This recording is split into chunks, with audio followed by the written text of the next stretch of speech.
Fast track court, fast track court, fast track court. মনে হয়েছিল এই ফাস্ট ট্র্যাক কোর্ট করেই দ্রুত শাস্তি হবে ধর্ষকদের, বিচার পাবেন নির্যাতিতারা।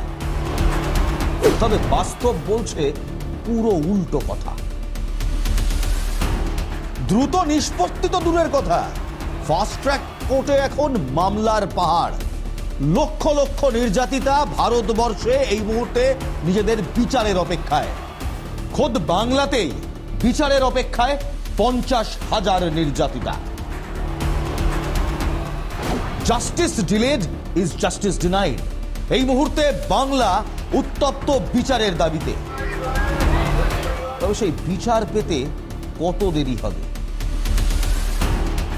আর কত সময় গেলে বিচার পাবেন নির্যাতিতারা? এই মুহূর্তে এই প্রশ্ন তুলছে ভারতের 2.5 লক্ষ নির্যাতিতা। আমি ইলমাস, আজ আমার সঙ্গে প্রশ্ন তুলবে দেশের প্রতিটি মানুষ। দেখুন 7টার শক্তিশালী ঠিক সন্ধ্যে 7টায় NKTV বাংলায়।